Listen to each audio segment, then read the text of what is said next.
নেসারাবাদে gas cylinder বিস্ফোরণে school শিক্ষক আহত। সন্ধ্যা টিভির প্রতিবেদনে শুনুন বিস্তারিত। নেসারাবাদে গ্যাস সিলিন্ডার বিস্ফোরণে এক স্কুল শিক্ষক আহত সহ ঘরের আসবাবপত্র পুড়ে ভস্মীভূত হয়েছে। এতে অন্তত ৩০ লক্ষ টাকার ক্ষয়ক্ষতি হয়েছে ওই শিক্ষকের। শনিবার দুপুরে উপজেলার স্বরূপকাঠি পৌরসভার ১ নং ওয়ার্ডে পুরাতন কোর্ট বিল্ডিং বাম পাশের সড়কের পাশে মোহাম্মদ শাহিন সারোয়ারের মালিকানাধীন বিল্ডিংয়ের ২য় তলায় ওই দুর্ঘটনা ঘটে।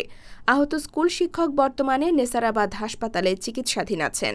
জানা গেছে, উপজেলার সরকারি স্বরূপকাঠি পাইলট মডেল মাধ্যমিক বিদ্যালয়ের শিক্ষক বিপ্লব হালদার ওই বাসায় পরিবার নিয়ে ভাড়া থাকতেন। আহত বিপ্লব হালদার জানান, নতুন গ্যাস সিলিন্ডার বাসায় নিয়ে লাগানোর পর চেক করতে গিয়ে বিস্ফোরণ হয়। এ সময় আগুন নেভানোর শত চেষ্টা করেও ব্যর্থ হই। মুহূর্তেই ঘরের ভিতরে আগুন ছড়িয়ে পড়ে। পরে আগুন জ্বলতে দেখে স্থানীয়রা ডাক চিৎকার দিলে এলাকাবাসী এসে আগুন নেভানোর চেষ্টা করে। খবর পেয়ে নেসারাবাদ ফায়ার সার্ভিসের কর্মীরাও উক্ত স্থলে ছুটে এসে আগুন নিয়ন্ত্রণের চেষ্টা চালায়।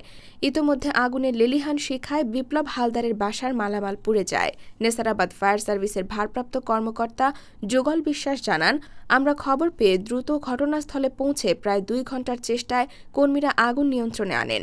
তিনি জানান, আগুনে আনুমানিক ২০ লক্ষ টাকার মালামাল উদ্ধার এবং ৩০ লক্ষ টাকার ক্ষয়ক্ষতি হয়েছে।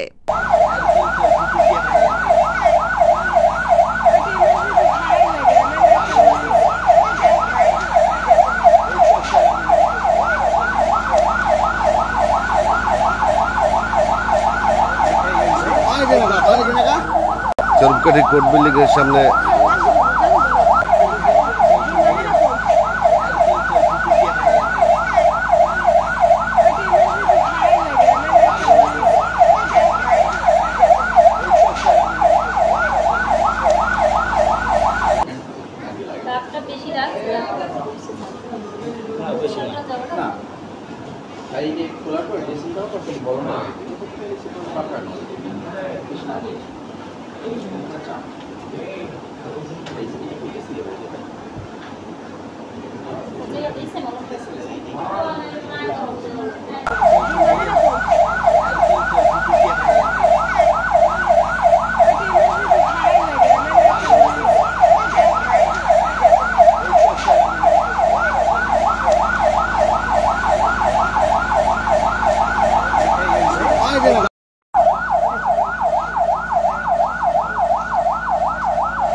স্বরূপকাঠি কোর্ট বিল্ডিং এর সামনে